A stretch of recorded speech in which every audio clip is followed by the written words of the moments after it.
Okay, let's get started on our little holiday house ornament. We're going to start by transferring the pattern to the fabric, and I'll show you both ways. If you got the kit, it's just going to come with the stick and stitch, but I will show you how to trace to transfer as well in case you bought the PDF pattern of this. You're going to start by unscrewing the top of your 3-inch hoop and separating the inner ring from the outer ring. Then you're going to lay your inner ring down on a hard, flat surface. And you're going to take both layers of your light blue cotton linen fabric and place them down centered over that inner ring. I like to use 2 layers just because it helps get the fabric a little bit more taut in the hoop, which leads to a better stitching experience. Next, you're going to loosen the screw enough on your outer hoop so that you can press it down and sandwich it over the 2 layers of fabric and your inner hoop. Just like so. Then you're going to begin to tighten the screw at the top until it's as tight as you can possibly get it. I also like to go all the way around each edge and sort of level the edges so that they're even with each other and pull the fabric on all the sides. This should get out any little lines that might be in there. The tighter you can get your fabric, the better your stitching experience will be. All right, should sound like a drum. That lets me know I'm ready to put the pattern on. So you're going to peel off the stick and stitch paper and then press your little sticker down into the hoop. I went ahead and cut around the edge, leaving about 3/4 to a full inch of fabric on all the sides. It just got rid of some of the extras on the corners so that that extra fabric isn't getting in my way while I stitch. And now we are all ready to stitch. Okay, if you are doing the PDF pattern and you are going to trace to transfer, you're going to want to start by getting just 1 layer of fabric into your hoop, and then you're going to need some sort of light source. So you can use iPads. This is a really great light box that I got from Amazon. It's very affordable and it works great for transferring embroidery patterns. And then you're going to need a printout to size of the pattern, which I have right here. And I'm using a Pilot friction heat erasable pen, which is great for tracing. So we're going to start by turning on our light box. If you need to, you can also tape the pattern down so that it doesn't move. And then you're going to turn your hoop over so that it lays flat against the pattern, and you'll begin tracing. You can start to trace anywhere you want to in the pattern. Just make sure you trace every line. And I like to do short little kind of back and forth pen strokes so that my lines are nice and straight. This fabric that I use here is a cotton linen, so it's a little bit more textured. So it's kind of like you're coloring. We're going sort of back and forth here to get this all traced. So just get every little element from the pattern traced. And then I'll show you what to do next.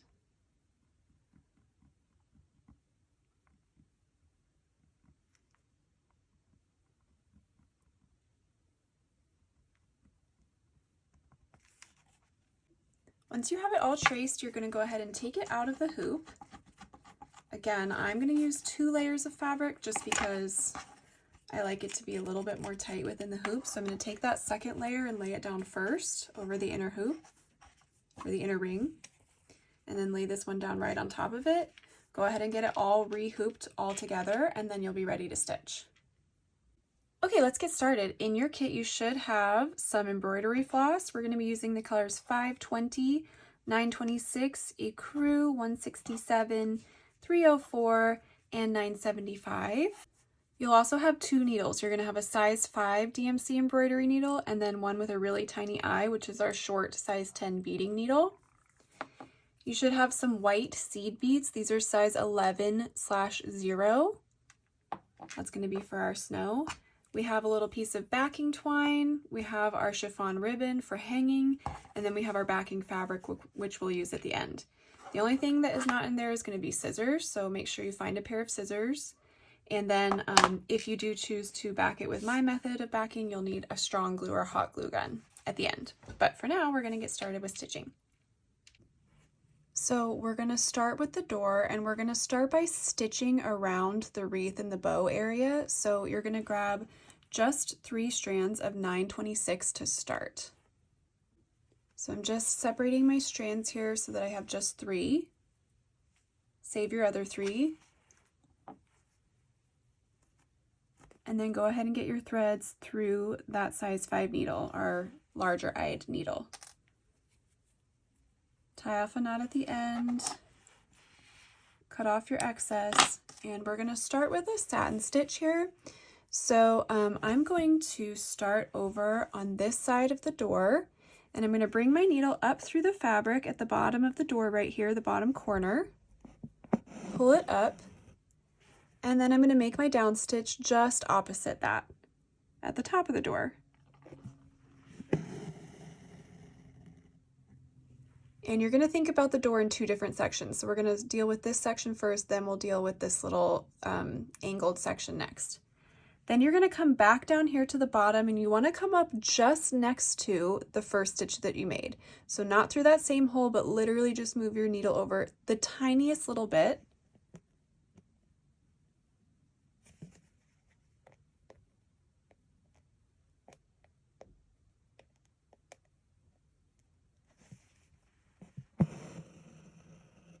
And I'm going to go back down right next to that last previous down stitch. So here's where I put it down last time.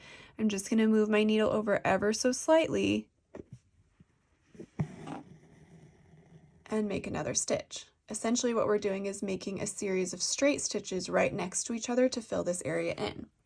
Now I don't want to stitch over my wreath, so now, just as if you were like coloring in a coloring book, I'm going to go ahead and start filling in everything from here to here underneath the wreath. So I'll come up right here next to this stitch, and I'm going to go up to about wherever that would end up by the edge of the wreath. So right there.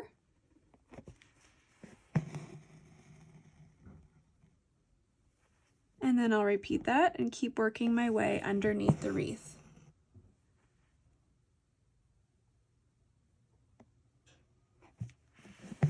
And if you stitch into it just a little bit, that's totally fine, because we can cover it up however we need to when we get to the greenery.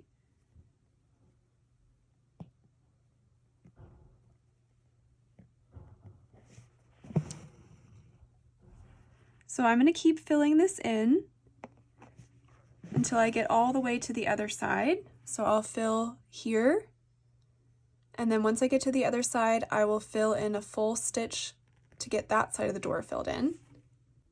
Okay, now that I have that done, I'm going to continue with my satin stitch, and I'm going to fill in carefully around the bow. So now I'm working from the last, like kind of this edge of the wreath right here up to the top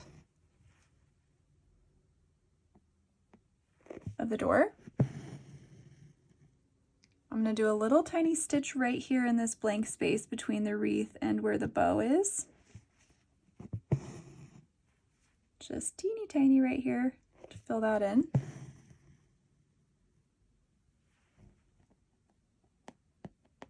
Actually going to do one more.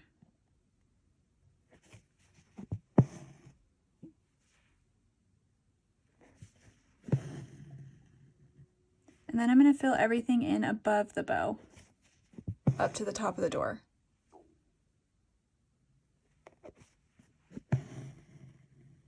This is actually the hardest part of this whole ornament, so we're getting the hard part done first. Everything else after that is pretty simple. But just stitching around the wreath and bow is a little bit trickier, just because you're going to have to do some tiny little stitches. If you wanted to skip the wreath and the bow, you totally could. You could just do full satin stitch on the door.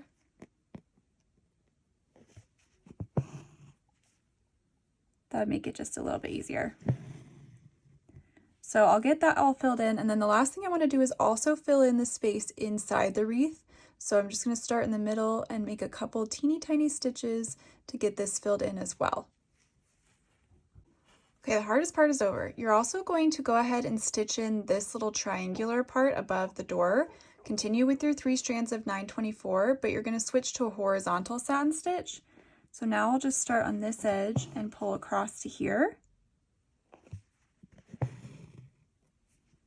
And work my way up. So I'm going to be going up each time wherever the edge of the triangle is and going down opposite on this edge of the triangle.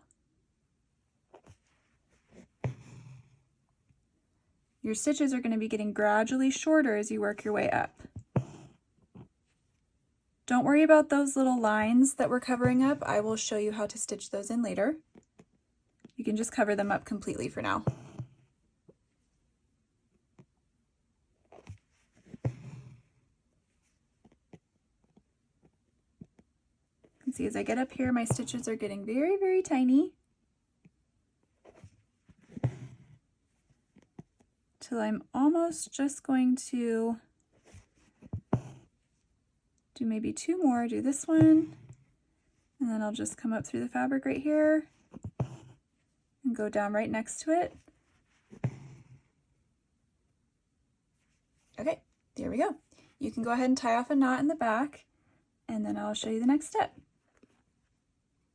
You're just going to run your needle underneath a nearby knot, or sorry, a nearby stitch. Leave a loop out like this, run your needle through that loop, and pull it, and then you can cut off any excess.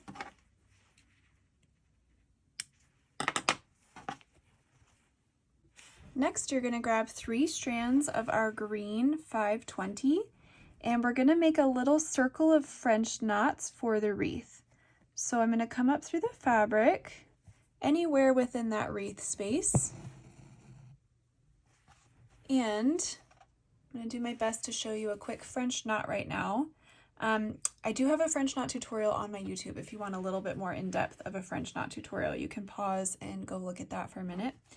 But I'm going to hold my needle horizontally underneath the thread, and I'm going to wrap the thread around just one time. I'm going to do 1 wrap French knots here. So horizontally underneath, wrap the thread around 1 time. Now I'm going to loosen this up until I can angle my needle back down, and I want to put my needle back down through the fabric right next to where I came up through the fabric.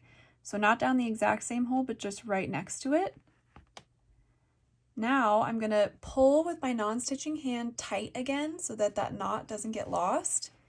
And I'm going to push my needle through the knot, still holding tight with my non-stitching hand, this part of the thread. And then I'm going to pull all the way through. And now you have a little knot. And you're just going to repeat that and make a little circle of them all around in this space that we have. Fill any space that you didn't fill with your satin stitching, except for the 2 little like bow shapes right here. Leave those. Okay, next take 3 strands of our red 304, and you're just going to come up right at the end of that little area where we have the bow shape, and bring your needle back down right in the middle of that bow and pull it through. And you can repeat that if you didn't quite fill that area in. So I'm just coming up a little bit farther away this time and just going to do 1 more little straight stitch like that. Okay, so we're just getting like a really, really simple straight stitch to represent, you know, a little bit of a red bow right there on the top of our wreath. And then repeat that on the other side. All right, y'all, everything from here on out is going to be much more straightforward. Go ahead and grab 3 strands of ecru, and we're going to start with our window frames. So we want to outline the whole window with straight stitches, and you can kind of work in a back stitch motion. But when I'm doing the windows, I do like to start with the interior bar first. Just go ahead and do a straight stitch from either the top to the bottom or the bottom to the top. And then go ahead and outline each window with your straight stitches. So just pick a corner to start from. Go across. And then I'll go down to here. and stitch it back up to here through that same hole. And then I'll go over to here, stitch it back over to here through that hole from the previous stitch.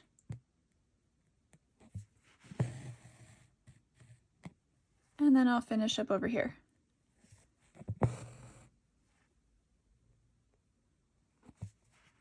Go ahead and repeat that for all 4 windows on the top and the bottom. Okay, now continuing with your 3 strands of ecru, we're going to make those little lines that we covered up previously. So I like to start at the very tippy top of this triangular shape and pull the stitch over your satin stitch straight down the middle, and then make a down stitch. Should go to about the center of the width of the door. Then come up to about halfway down the length of this line, and again go to that middle point. And just repeat that on the other side. Then we're all done with the ecru for now. Next, we're going to fill in all of the siding on the house. So you're going to use 3 strands of 167.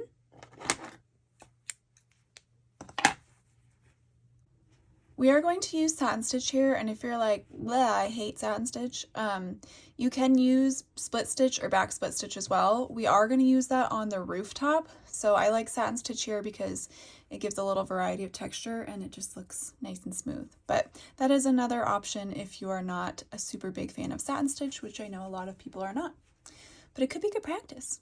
Okay. So let's start with the middle part of the house because there are some different places where we're going to do different little sections. So for everything here and here, all the way here to here, and then on this second story as well, we're going to be doing vertical satin stitch. So let's start on the second story.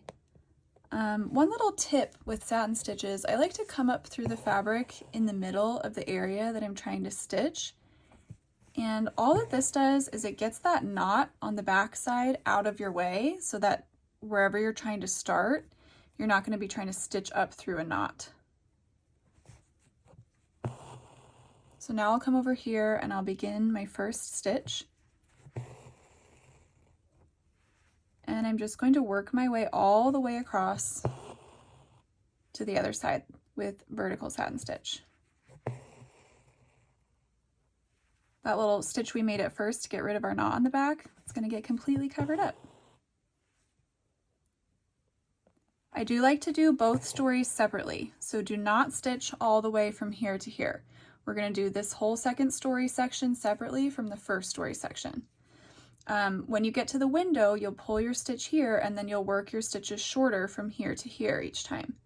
Then you can lengthen them back out, and then you need to work above the doorway.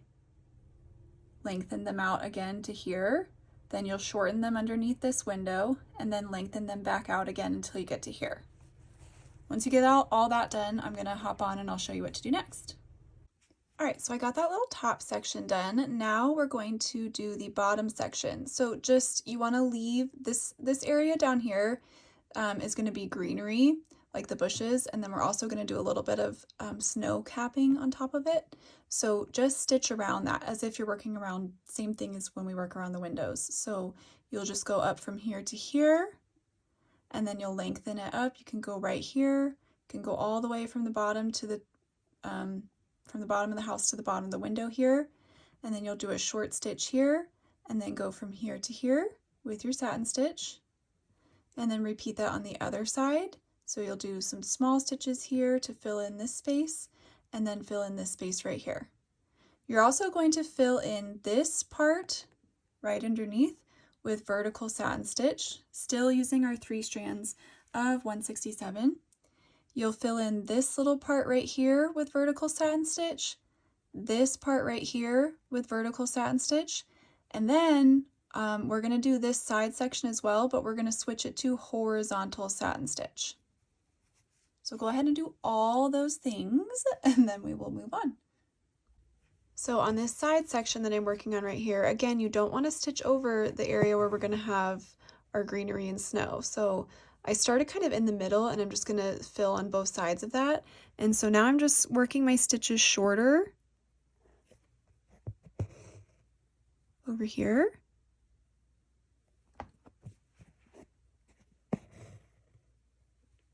And then I'll do the same thing on the other side once I get all the way down on this side.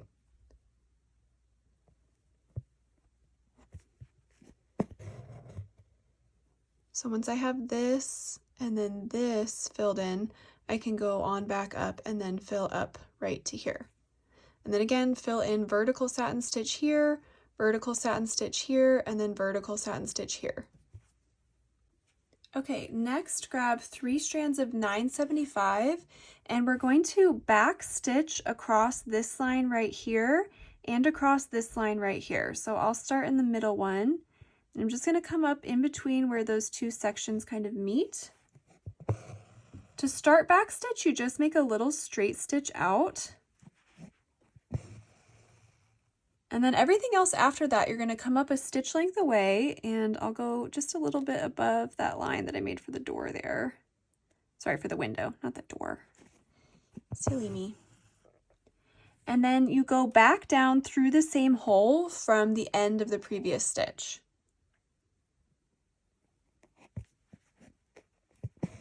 It's okay if this covers up your window line a little bit.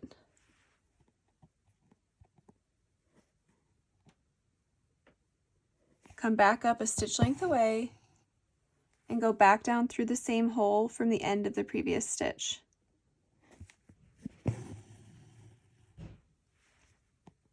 And I'll go right to here.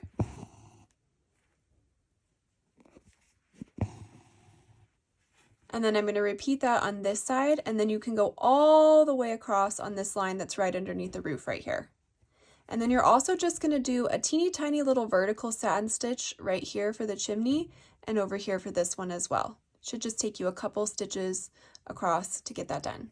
Then we'll be done with that color and we'll move on. Okay, we're going to do a few more things with 3 strands of our ecru thread. The first one is we're going to fill in the roof. So I'm going to use back split stitch and I'm going to start on this line of the roof, and that's kind of the direction that we want to keep these lines as we work our way across. So we're working at a slight diagonal here. For back split stitch, you're going to start by making a little straight stitch out, just like we do with back stitch. You're going to come back up through the fabric a short stitch length away. But instead of going back down in the same, at the end of where the previous stitch is in that same hole, you're going to split your threads down the middle and go back down about midway through that stitch length and right through the middle of those stitches.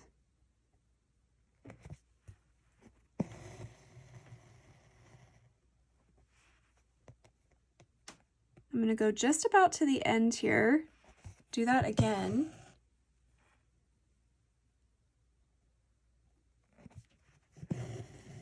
And then just so that I can make this stitch look the same as those two, I'll come up right at the end of this stitch, just like right on the other side of it, and go ahead and also split that last stitch down the middle, just so it all has the same texture.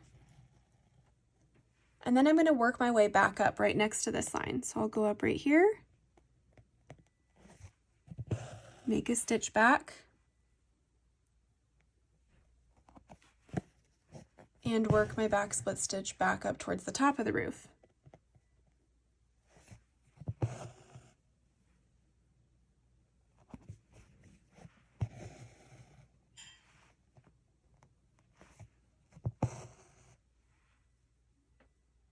And again, I'm just going to end off with one more little stitch right here, just to go ahead and split this one as well, so that it all has a uniform look to it.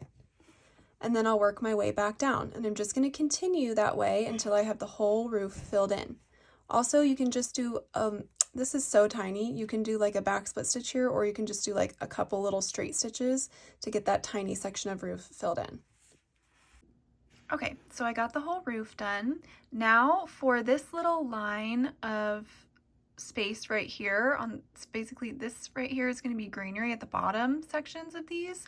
And then this little squiggly part here, all along here and here, is going to be snow. So we're going to continue with 3 strands of ecru, and you're just going to put in 1 wrap French knots and sort of loosely fill in that space. It doesn't have to be exact. You can fill in really as little or as much as you want of these. That was not my best French knot, but again, you're going to hold your needle horizontally underneath the thread, wrap it around 1 time, angle your needle back down while you're holding the extra thread taut with your non-stitching hand, and go back down through where you came up, right next to where you came up.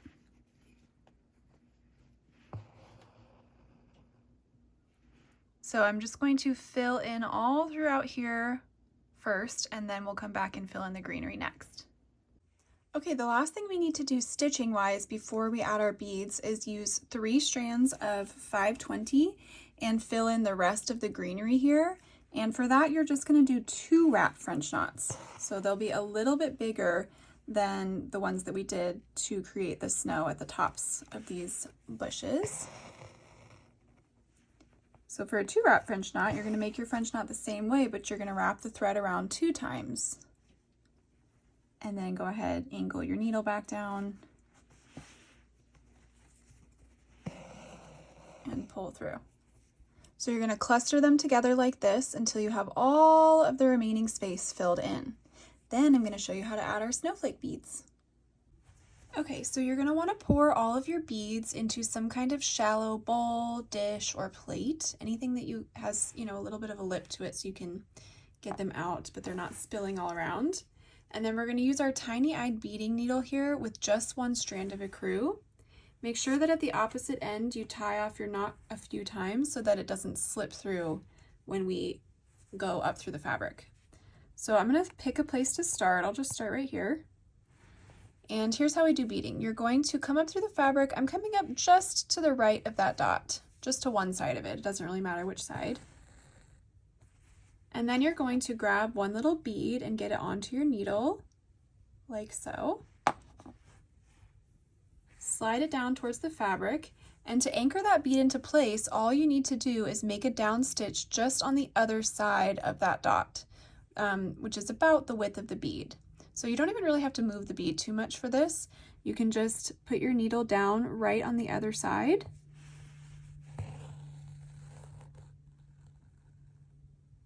And that will lay it down just like so.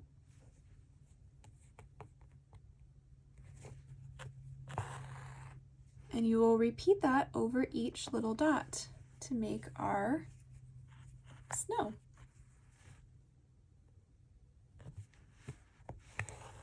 I like to do them all the same direction where they're kind of like vertical like this, but you can switch around the direction if you want to.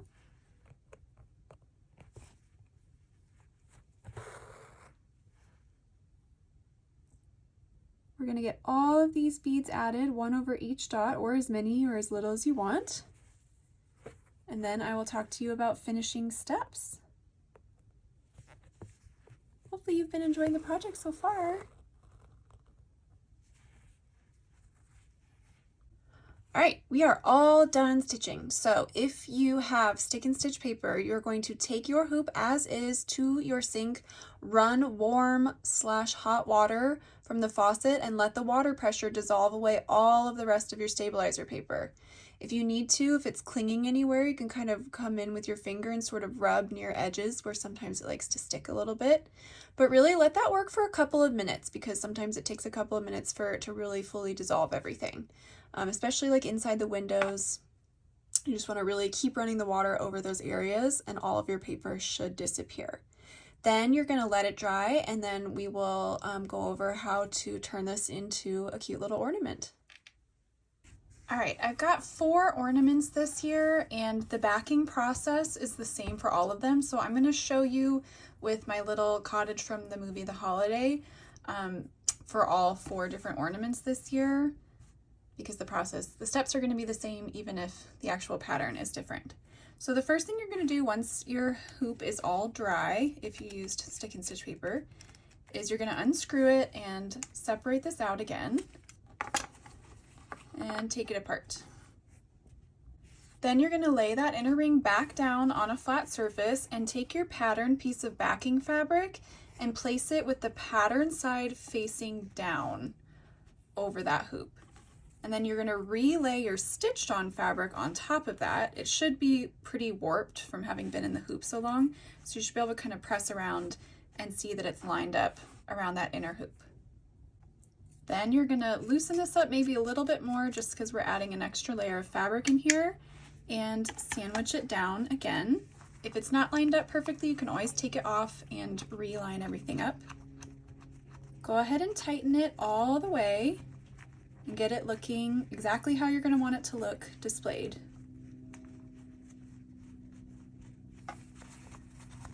If you need to pull anything on the sides, you can. Usually it's going to be pretty tight already.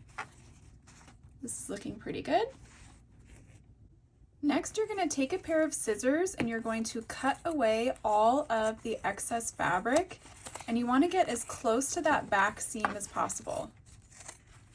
Again, this is just my method for backing hoops. There's lots of different methods for backing hoops, so you can do it any way that you want to.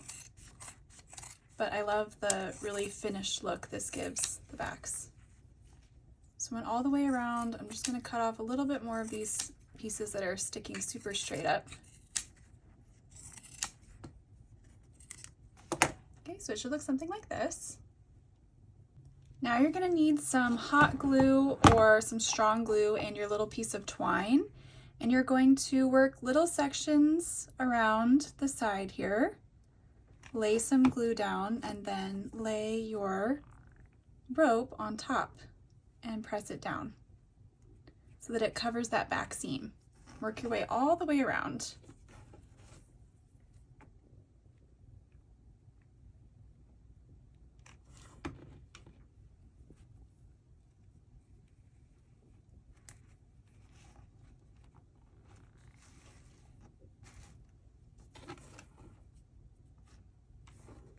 As you get close to the edge there, you can kind of see where it's going to meet up, and go ahead and just cut off any of that excess before you glue down that last little piece.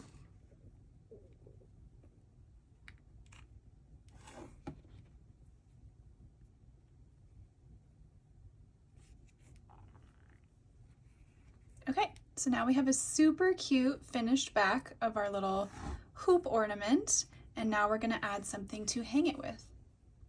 Okay, so to get the chiffon ribbon here, you can use like the tip of a pen or the tip of scissors to help push it through, because I know that's kind of a small space. So just use something you can help push it through underneath the screw. And then you're just going to, however long you want it to be, tie a little knot right there at the top. So I just crossed it over once, and then I'm going to tie a little knot right on top of that.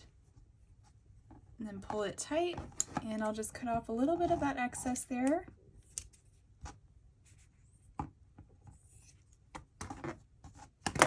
And voila, our ornament is ready to go. If you did one of the ones that has the tinsel with it, one of my other two ornaments that has the tinsel ribbon with it as well, you would just stick it through at the same time as the chiffon ribbon and go ahead and tie off just as you would with this one.